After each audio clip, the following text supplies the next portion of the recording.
श्रीमद् भगवद गीता 18वां अध्याय। अर्जुन ने पूछा, हे केशव, मैं संन्यास एवं त्याग का तत्व पृथक पृथक जानने की इच्छा करता हूँ।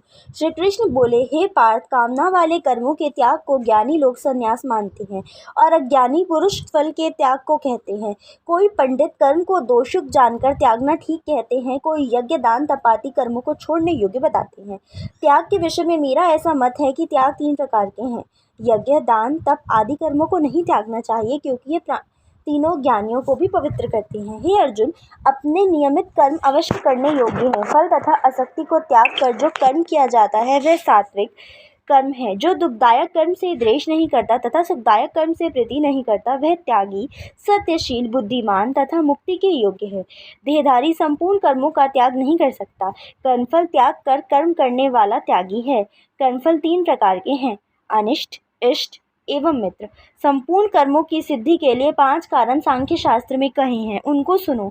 शरीर, कर्ता, साधन, इंद्रिय, पृथक पृथक चेष्टाएं और देव शरीर, वाणी एवं मन में से जो भला बुरा कार्य किया जाता है, उसके ये 5 कारण ऐसे होने पर भी जो केवल आत्मा को ही करता जानता है वह दुर्मति कुछ नहीं जानता। जिसको ये अहंकार नहीं कि मैं करता हूँ और जिसकी बुद्धि कर्मों में लिप्त नहीं है, वह मनुष्य प्राणियों को मारकर भी उनको नहीं मारता। ज्ञान, ज्ञेय और ज्ञाता ये तीनों ही कर्मों के प्रेरक है। कारण, कर्म और कर्ता ये तीनों कर्म के साधन हैं। सांख्य शास्त्र में ज्ञान, कर्म और कर्ता ये सात्विक गुण के भेद 3 प्रकार के हैं, उनको भी सुनो। जो भिन्न भिन्न प्राणियों में एक अविनाशी अभिव्यक्तता को देखता है वह ज्ञान सात्विक कहलाता है। जिस ज्ञान से प्राणियों में नाना प्रकार की सत्ताएं दिखाई देती हैं उसको राजस जानो। ऐसा ज्ञान जिससे बिना कारण और सत्वार्थ के जाने एक ही कार्य में लगा रहे वह अल्प और तामस है। फल की इच्छा ना करके जो नित्य कर्म संग द्वेष को त्याग कर किया जाता है वह राजस कर्म है। जो कर्म, परिणाम, धन का खर्च, दूसरे की पीड़ा और अपना पुरुषार्थ ना जानकर मोहवश किया जाता है वह तामस कर्म कहलाता है। संग से रहित अहंकार, धैर्य और उत्साह युक्त सिद्धि व असिद्धि में समान रहता है वह सात्विक कर्ता कहलाता है। गुण की तरह बुद्धि और कर्म के भी 3 भेद हैं, सुनो। जो बुद्धि, प्रवृत्ति, निवृत्ति, कर्तव्य, अकर्तव्य, भय, अभय और बंधन मोक्ष को जानता है वह सात्विक है। हे पार्थ, जिससे धर्म, अधर्म और कर्तव्य अकर्तव्य का ठीक निश्चय नहीं होता वे राजसी है। जिस अज्ञान से ढकी बुद्धि करके मनुष्य अधर्म को धर्म मानता है वह तामसी है। जो कथा प्रसंग से फल की इच्छा करता है, जो धर्म का अर्थ काम को धारण करता है वह राजसी वृत्ति है। जो मूर्ख, निद्रा, भय, शोक, विषाद एवं मद को नहीं त्यागता वह तामसी वृत्ति है। अब तीनों प्रकार के सुखों को सुनो। जिसका योगाभ्यास में चित्त रहता है दुख का अंत हो जाता है, ऐसा सुख सात्विक है। जो आरंभ में विष के समान और अंत में अमृत के तुल्य होता है, जो सुख आरंभ में अमृत तुल्य, अंत में विष के तुल्य, विषयों और इंद्रियों के संयोग से होता है, उसे राजसी कहते हैं। जो सुख आदि और अंत दोनों में मनुष्य को मोह में फंसाता है और जो आलस्य तथा प्रमाद से उत्पन्न होता है वह तामस है। शम, दम, तप, पवित्रता, क्षमा, नम्रता, ज्ञान, अनुभव और परलोक ये श्रद्धा ये ब्राह्मणों के सात्विक सिद्ध कर्म है। बहादुरी, तेजस्विता, धैर्य, चतुराई, युद्ध में स्थिरता, उदारता और प्रभुता ये शत्रुओं के स्वाभाविक कर्म हैं। जो लोग अपने अपने गुणों और प्रवृत्तियों के अनुसार कर्म करते हैं उनको सिद्धि प्राप्त होती है, और जिसने सब जगत का विस्तार किया है उस ईश्वर को अपने कर्मों के द्वारा आराधना करके मनुष्य सिद्धि को पाता है। दूसरे के उत्तम कर्म से अपना नीच कर्म ही श्रेष्ठ है। स्वाभाविक कर्म करने से पाप नहीं भुलकता। सर्वत्र आसक्ति को छोड़ने वाला, आत्मा जीतने वाला, इच्छा रहित मनुष्य संन्यास के द्वारा सर्व कर्म निवृत्ति रूप परम सिद्धि को पाता है। वह फिर कैसे ब्रह्म को प्राप्त होता है, सो मुझसे सुनो। यही इस ज्ञान की परिनिष्ठा है। शुद्धि बुद्धि से युक्त होकर धृति द्वारा इस मन को वश में लाकर शब्दादि विषयों को छोड़कर राग द्वेष से रहित होकर एकांत में रहने वाला तथा परिग्रह छोड़कर ममताहीन और शांत मनुष्य ब्रह्म भाव के योग्य होता है। व्रत को प्राप्त हुआ पुरुष दधचित होकर शोक व अभिलाषा को नहीं करता और जीव मात्र में समदर्शी होकर मुझ में परम भक्ति पाता है। इस प्रकार ज्ञानी सदैव मुझ में निवास करने वाले कर्मों को भी करता हुआ मेरे अनुग्रह से अविनाशी सनातन मोक्ष पद को प्राप्त होता है। तत्पश्चात तत्व से मुझे जानकर फिर मन मुझ में ही प्रवेश करता है। सावधानी से अपना मन मुझ में स्थिर कर और सब कर्मों को मुझ में ही अर्पण कर बुद्धि योग के आश्रय से निरंतर अपने चित्त को मुझ में लगाओ। मेरे में चित्त लगाकर मेरी कृपा से दुर्गम कष्टों से तर जाओगे। यदि अहंकार से मेरी बात सुनोगे तो नष्ट हो जाओगे। यदि अहंकार का आश्रय लेकर युद्ध नहीं करूंगा ऐसा मानते हो तो यह तुम्हारा निश्चय झूठा है, क्योंकि स्वभाव तुम्हें युद्ध कराएगा। हे कौन्तेय, जिस कर्म को तू अब मोह में नहीं करना चाहता था उसे अब स्वाभाविक कर्म से बंधा हुआ बेवश होकर करेगा।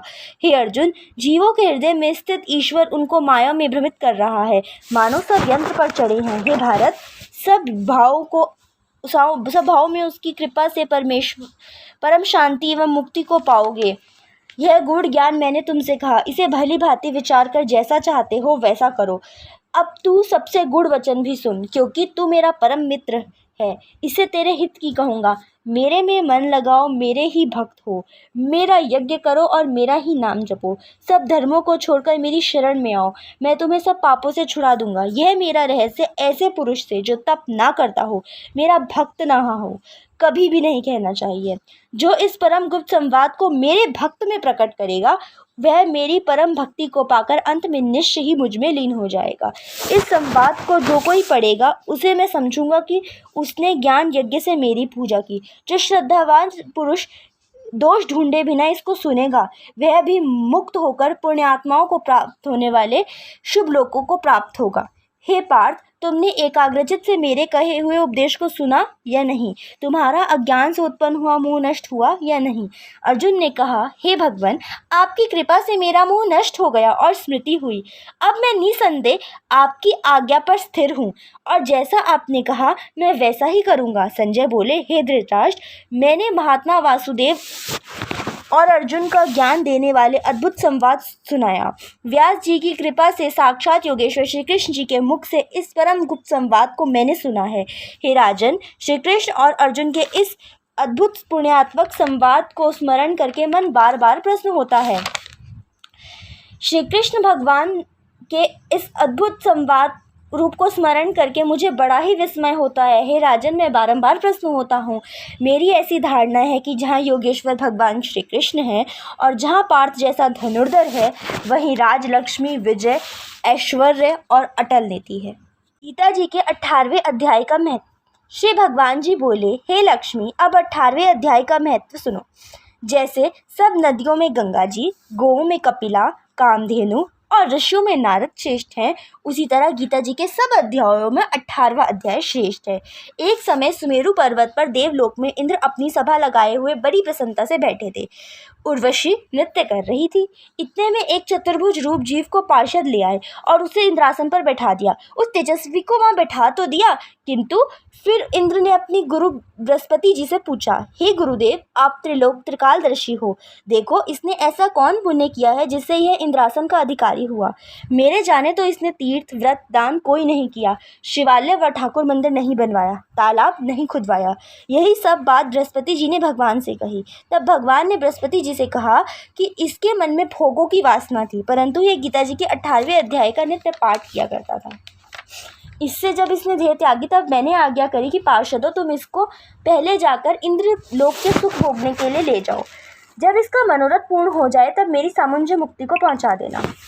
देवताओं ने लाकर भोगों की सब वस्तु एकत्र कर दी। पहले तुम इंद्रलोक के सुखों को भोगो, ऐसा कहा। वह बहुत काल तक इंद्रपुरी के सुख भोगकर फिर भगवान की कृपा से सामुंजय मुक्ति वैकुंठ का अधिकारी हुआ। श्री नारायण जी बोले, हे लक्ष्मी जी, यह 18वें अध्याय का महत्व है। गंगा, गीता, गायत्री, कलयुग में यह तीनों मुक्ति की दाता है। बोलो श्री गीता माता की जय।